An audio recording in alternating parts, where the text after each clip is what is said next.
최근에 나온 책 중에 마크 브로감 목사님이 쓰신 기다림은 낭비다 아니다라는 제목의 책이 있습니다.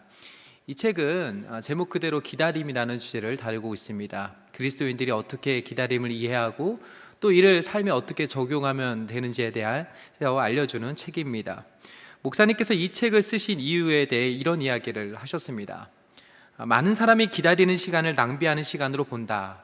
나도 그랬던 적이 있다. 아니, 지금도 그렇다. 이것이 내가 이 책을 쓴 이유다. 그러면서 목사님 자신의 이야기를 해주십니다. 요즘 MBTI와 같은 성격 유형 테스트가 유행입니다. 사람들은 만날 때 당신의 MBTI가 무엇입니까? 라고 물어봅니다. 이것은 당신의 성격은 어떤 성격을 가지고 있습니까? 라는 질문입니다. 우리의 성격, 성향, 기질을 알아보기 위한 다양한 테스트가 있습니다. 마크 브로감 목사님도 이런 테스트를 해보셨습니다. 결과가 어떻게 나왔냐면 행동 지능이 뛰어나다라는 것이었습니다. 목사님은 일을 할 때 에너지가 넘쳤습니다. 일을 다 하고 난 뒤에 경험하는 휴일이 정말 꿀맛 같다고 말씀해 주셨습니다.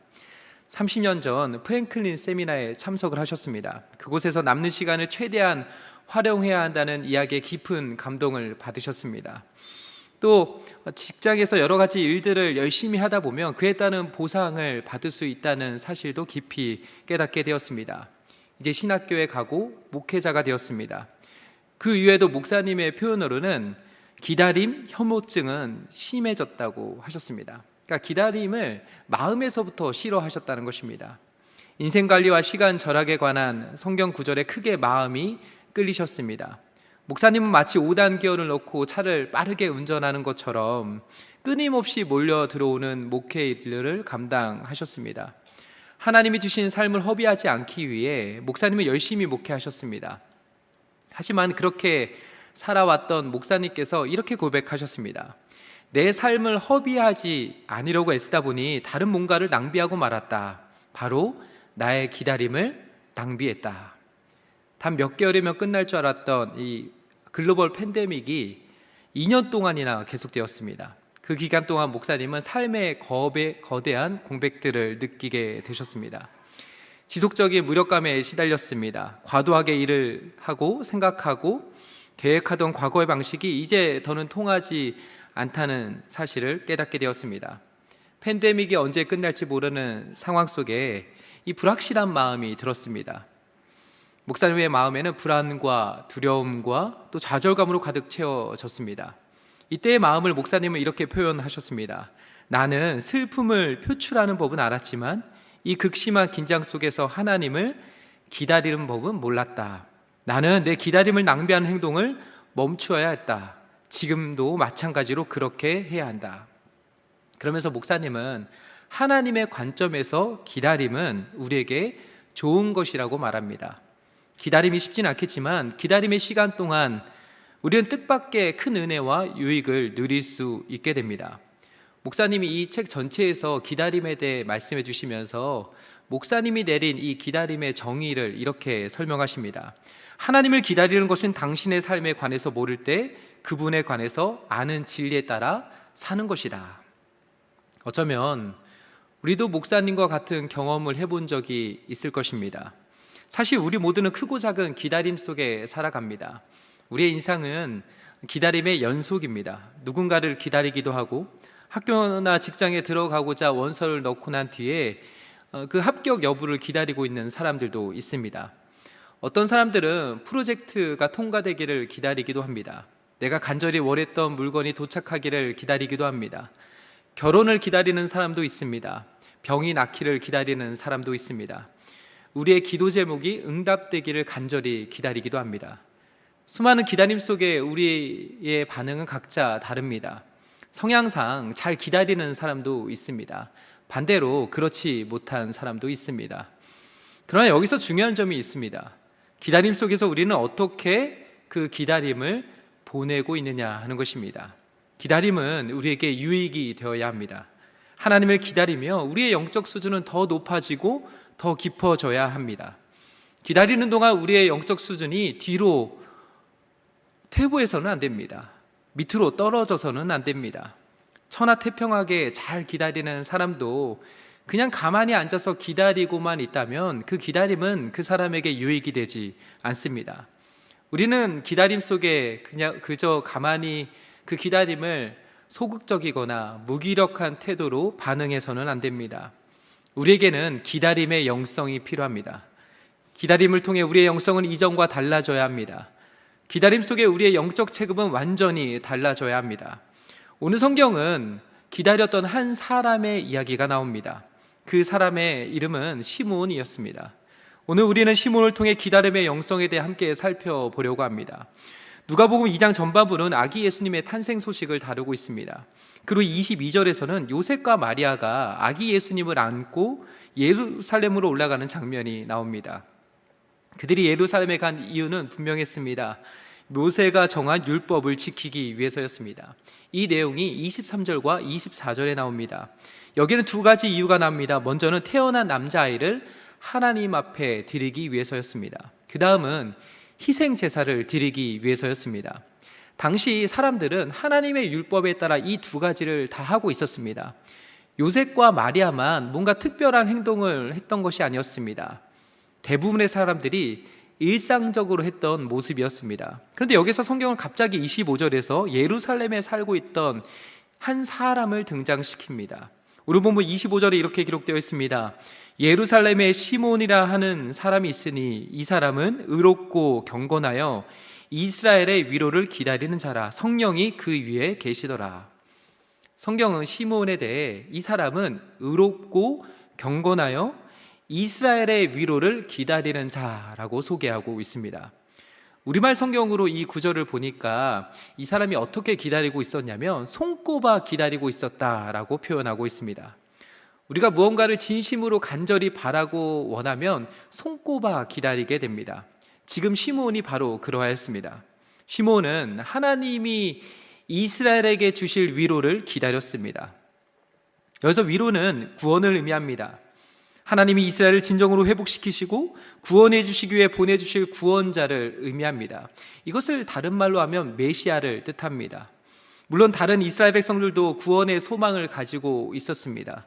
그러나 성경은 시므온이라는 한 사람을 주목하고 있습니다.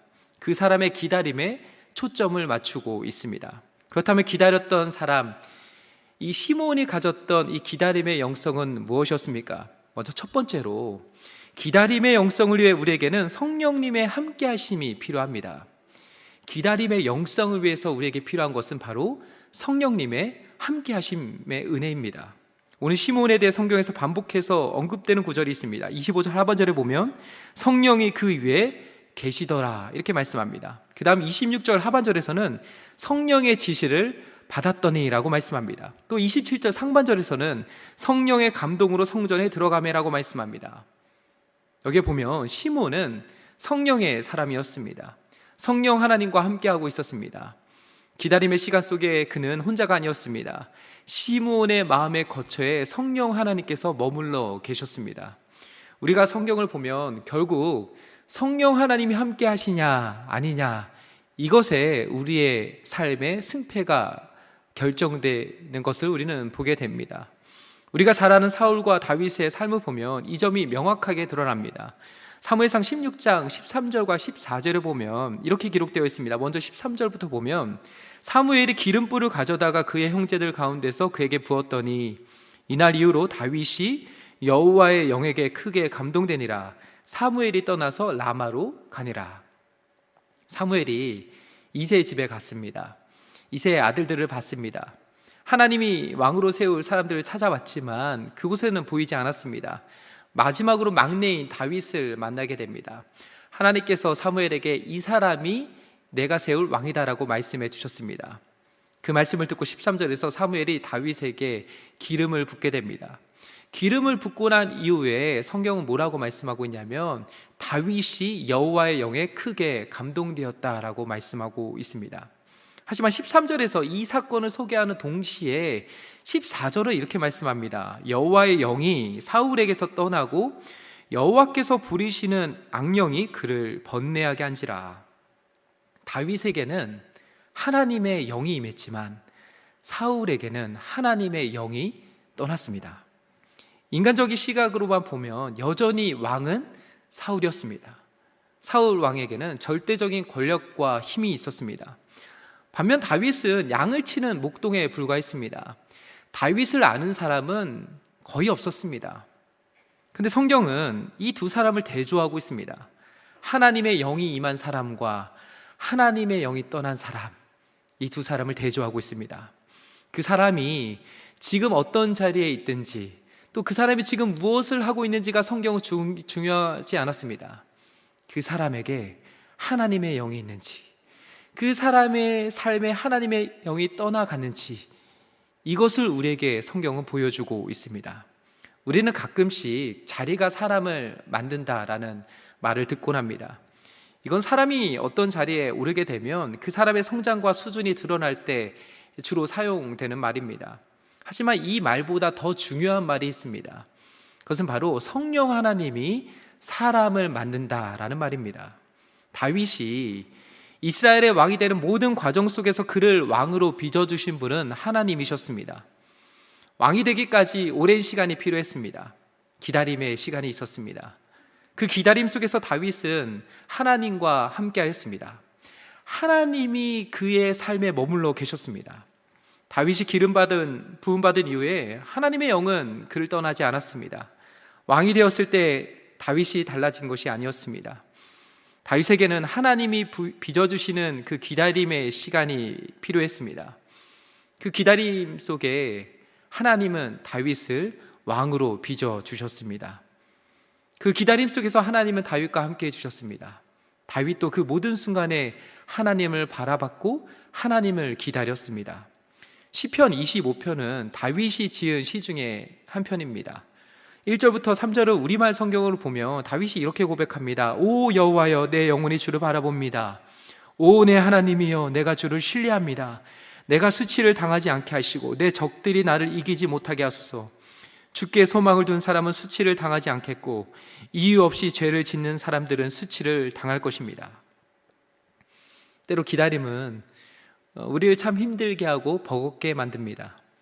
기다림 자체도 힘든데 그 결과조차 불확실하다면 더 불안하고 두려운 마음이 우리 안에 찾아오게 됩니다. 마음속에 답답함이 밀려오고 한숨만 나올 때가 있습니다. 특히 내가 견딜 수 있는 이 기다림의 한계를 넘어서게 되면 그 순간은 진짜 힘들고 어려워지게 됩니다. 그럴 때 우리는 어떻게 해야만 합니까? 그럴 때 우리는 다시 하나님을 바라봐야 합니다.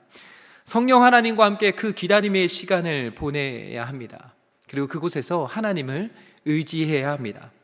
앤드류 머리라는 목사님이 계십니다. 이 목사님께서 이런 이야기를 하셨습니다. 자신이 아무리 연약하게 느껴져도 와서 그분의 임재 안에서 그냥 기다리라. 약하고 아픈 환자를 밖으로 데리고 나가 따스한 햇빛을 쐬게 하는 것처럼 당신 안에 어둡고 차가운 모든 것을 그대로 품은 채로 하나님의 거룩하고 전능하신 사랑의 햇빛 아래로 나오라. 거기 앉아서 기다리며 한 가지만 생각해라. 지금 나는 그분 사랑의 햇빛 아래에 있다. 이 생각만 하라. 태양이 그 빛을 찾는 약한 자의 안에서 작용하듯 하나님이 당신 안에서 역사하실 것이다. 저 여러분 어떠합니까? 지금 저 여러분은 누구와 함께하고 있습니까? 저는 소망합니다. 저 여러분 모두가 오늘 시므온처럼 성령 하나님과 함께하는 은혜가 있게 되길 간절히 소망합니다. 우리의 마음의 거처에 날마다 이렇게 기도했으면 좋겠습니다. 우리의 마음의 거처에 성령 하나님 머물러 주십시오. 성령 하나님과 함께하길 원합니다. 성령 하나님께서 내 삶을 주장하여 주시옵소서. 이렇게 기다림의 시간 속에 성령 하나님으로 우리가 채워가면 우리의 삶은 달라지게 됩니다. 성령 하나님과 함께 성령의 임재 안에서 우리의 기다림은 낭비가 아니라 유익이 되고 가장 가치 있는 시간이 될 줄로 믿습니다. 그런가 하면 두 번째로 기다림의 영성을 위해 우리에게는 우리의 일상에서 묵묵히 순종함이 필요합니다.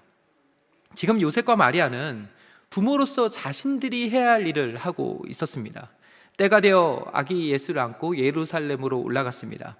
이들은 평범한 일상을 살고 있었습니다. 그들은 예루살렘에 시몬이 살고 있는지도 몰랐습니다. 애초에 시몬을 만나고자 하는 마음이나 약속을 하고 올라간 것이 아니었습니다. 근데 하나님의 작품에는 이들의 만남이 계획되어 있었습니다.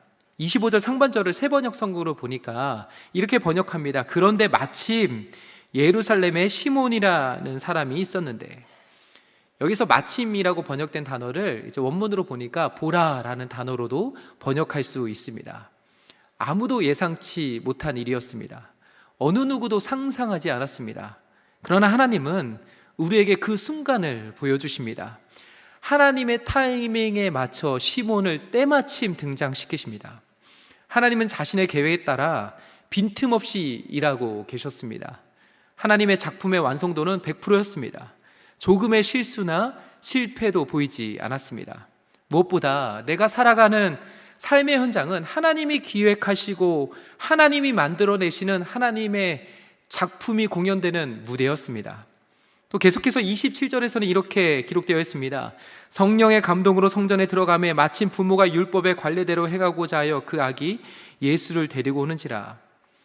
26절에 보면 시몬에게 주신 하나님의 약속이 있었습니다. 그 약속은 죽기 전에 그리스도를 보게 될 것이라는 약속이었습니다. 그 약속을 믿고 시몬은 기다렸습니다. 어느 날 성령께서 시몬을 성전으로 인도해 가셨습니다. 그곳에는 마침 아기 예수와 그 부모가 있었습니다. 여기에서도 마침이라는 단어가 쓰여지고 있습니다. 하나님의 타이밍은 정확했습니다. 하나님은 정확한 시간에 정확한 장소로 시몬을 인도해 주셨습니다. 하나님의 타이밍은 어설프지 않습니다. 하나님의 타이밍은 촘촘하게 구성되어 있습니다. 사실 여기서 하나님의 작품은 하나님의 열심으로만 이루어져 있지 않습니다. 하나님의 작품 속에 등장하는 하나님의 사람들은 자신의 일상에서 묵묵히 순종하였습니다. 시몬은 성령의 인도하심에 순종하였습니다.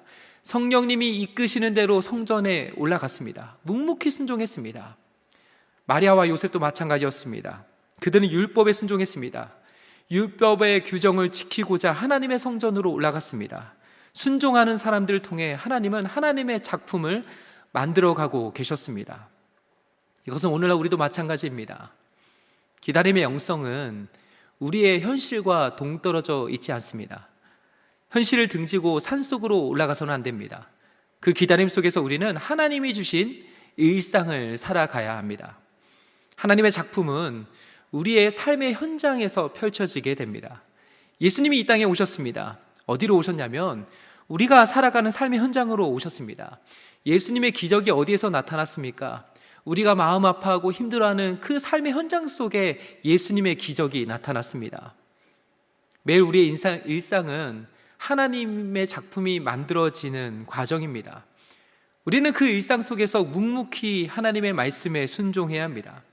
시몬의 등장부터 아기 예수를 만나는 그 모든 과정 속에서 그것은 우연의 연속이 아니었습니다.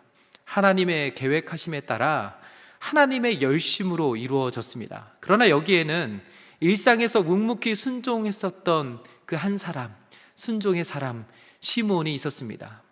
오늘 저와 여러분 모두가 하나님의 작품을 만들어내는 순종의 사람이 되길 간절히 소망합니다. 기다림 속에서 우리에게 필요한 모습은 우리의 일상에서 묵묵히 순종하는 것입니다. 때로 이 기다림의 한계가 넘어가면 하루를 사는 것이 참 쉽지가 않습니다. 잠이 오지 않습니다. 또다시 그 하루를 그렇게 힘들게 또 기다리는 그 순간 속에 살아갈 때마다 내 마음이 참 불안하고 답답함이 찾아오게 됩니다. 그럴 때 우리의 일상생활을 사는 것이 참 쉽지가 않습니다. 그럴 때 성경은 뭐라고 말씀하고 있냐면 우리의 일상을 통해서 일하시는 하나님을 믿고 묵묵히 순종하며 또 하루를 살아가라는 것입니다. 그곳에서 매일 순종하라는 것입니다. 소망하기는 나를 통해 하나님의 작품이 만들어지고 그 작품이 나를 통해 많은 사람들에게 보여지고 전해지는 그 은혜가 있게 되길 주님의 이름으로 축복합니다. 이제 마지막 세 번째입니다. 기다림의 영성을 위해 우리에게는 기다림의 끝에 누리게 될 감격과 감동의 순간을 기대함이 필요합니다. 오늘 28절에 이렇게 말씀합니다. 시몬이 아기를 안고 하나님을 찬송하여 이르되. 성령께서 시몬을 성전으로 인도하셨습니다. 그곳에서 시몬은 요셉과 마리아의 품에 안겨있던 이 아기 예수님을 보게 되었습니다. 사실 성전에는 많은 사람들이 있었습니다. 아기 예수뿐만 아니라 다른 아이들도 많이 있었습니다. 하지만 영적으로 깨어있던 시몬은 단번에 알아챌 수 있었습니다. 이 아기가 하나님이 보내주신 그 이스라엘의 위로, 이스라엘의 구원자였음을 이 시몬은 단번에 알아챌 수 있었습니다. 시몬은 아기를 부모로부터 건네받았습니다. 아기를 품에 안은 채 시몬은 하나님을 찬송하게 됩니다. 그 찬송의 내용이 29절부터 32절에 나와 있습니다. 이 구절을 우리말 성경으로 보면 좀 더 쉽게 표현하고 있습니다. 다스리시는 주여, 이제 주께서는 주의 종이 평안히 가게 해 주십니다. 제 두 눈으로 주의 구원을 보았습니다. 이 구원은 주께서 모든 백성 앞에 마련하신 것으로 이방 사람에게는 계시의 빛이요 주의 백성 이스라엘에게는 영광입니다. 시몬은 기다렸습니다. 죽기 전에 그리스도를 보게 될 것이라는 이 약속의 말씀 하나 붙들고 기다렸습니다. 그때가 언제일지, 어디서 보게 될지 알 수는 없었습니다.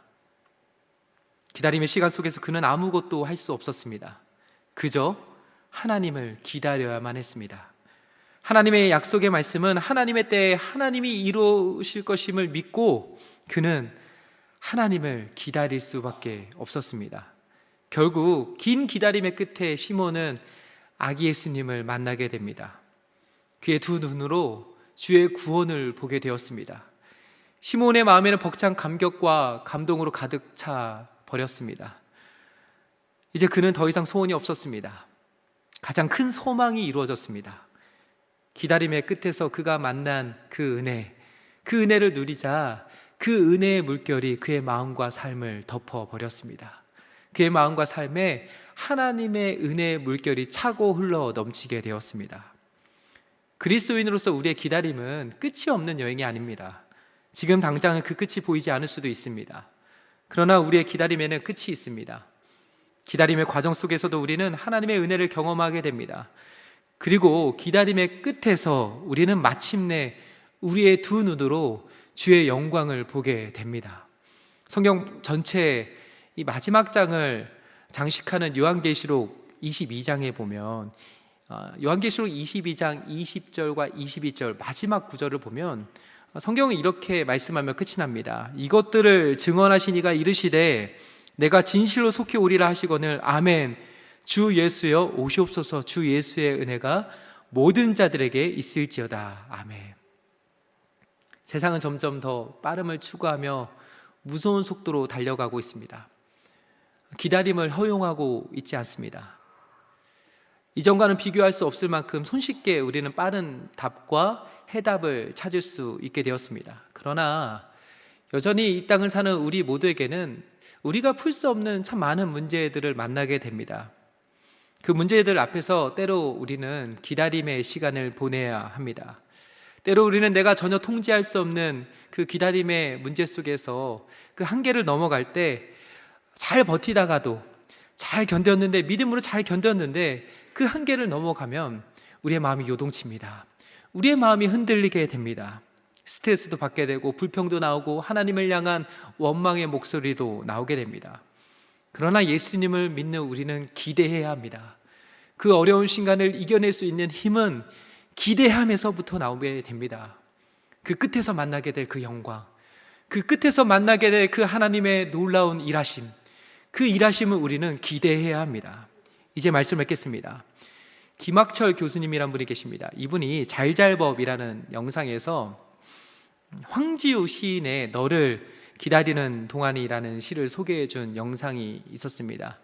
영상에는 이 시의 내용 중에 일부가 이렇게 소개되어 있습니다. 내가 오기로 한 그 자리에 내가 미리 와 있는 이곳에서 문을 열고 들어오는 모든 사람이 너였다가 너일 것이었다가 다시 문이 닫힌다. 남들이 열고 들어오는 문을 통해 내 가슴에 쿵쿵거리는 모든 발자국 따라 너를 기다리는 동안 나는 너에게 가고 있다. 교수님께서 이 시를 소개해 주시면서 교수님이 이런 설명을 덧붙이십니다. 어떤 사람이 한 찻집에 앉아 있었습니다. 문이 열립니다. 내가 기다리는 그 사람인가 하고 이렇게 쳐다봤더니 그 사람이 아니었습니다. 또 문이 열려서 그 사람인가 하고 쳐다봤더니 그 사람이 아니었습니다. 그런데 이 시인이 뭘 깨달았냐면 내가 이렇게 기다리고 있는 것은 수동적인 것 같은데 기다리는 동안 나는 그 사람한테 가고 있다는 것을 깨닫게 됩니다. 기다림은 수동적인 것 같아 보이는데 기독교인들의 기다림은 능동적인 기다림입니다. 능동적인 기다림이란 올 그 사람을 잘 생각하는 것입니다. 아름다운 그 사람, 보고 싶은 그 사람을 생각하면서 그 사람이 내 마음에 가득 차게 됩니다. 예수님을 간절히 기다리면 기다리는 사람이 올 그 사람을 닮아가게 됩니다. 저는 이 영상을 보는데요, 이 마지막 교수님이 하신 이 마음이 저의 마음을 크게 울렸습니다.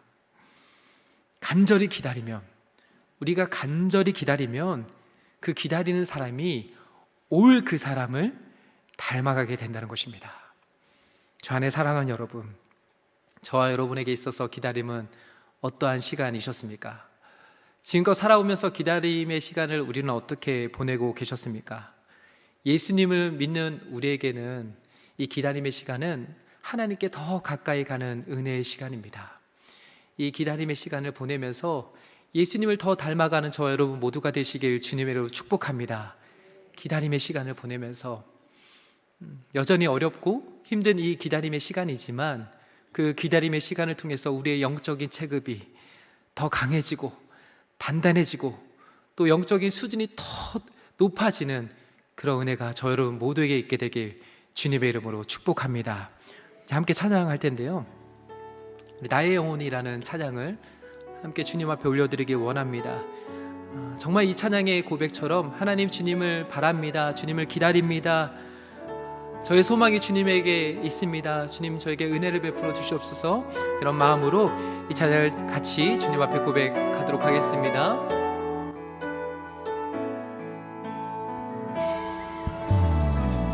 나의 영혼이 잠잠히 하나님만 바라며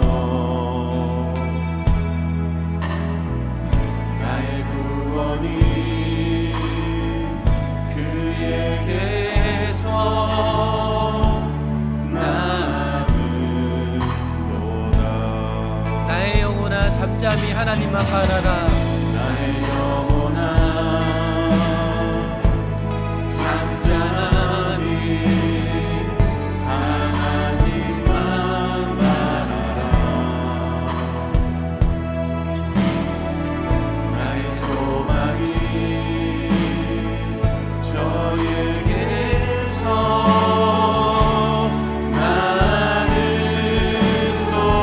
그래서 우리 이렇게 고백할까요?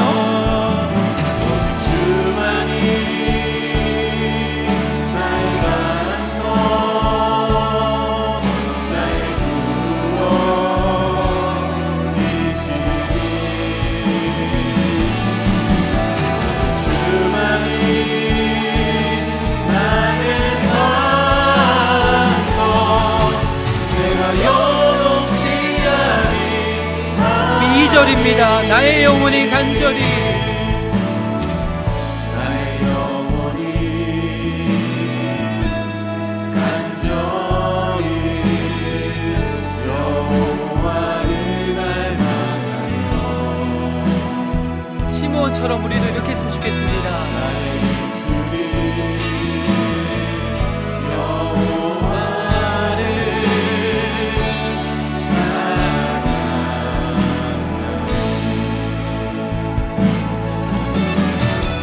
나의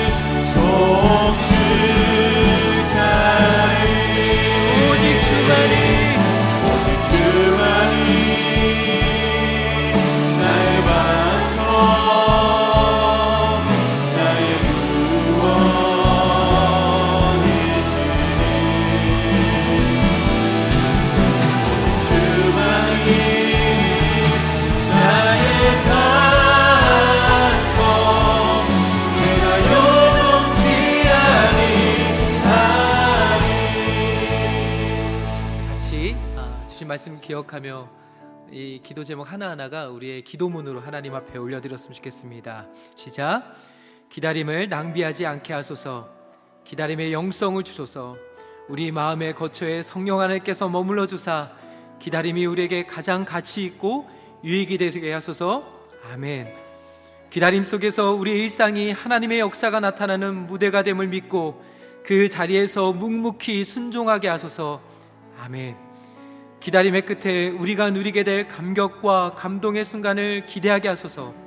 강하고 담대한 믿음을 주사 하나님을 기다리며 예수님을 닮아가게 하소서. 아멘. 주신 말씀 붙들고 주님 한번 부르기도 하겠습니다. 주여. 하나님 아버지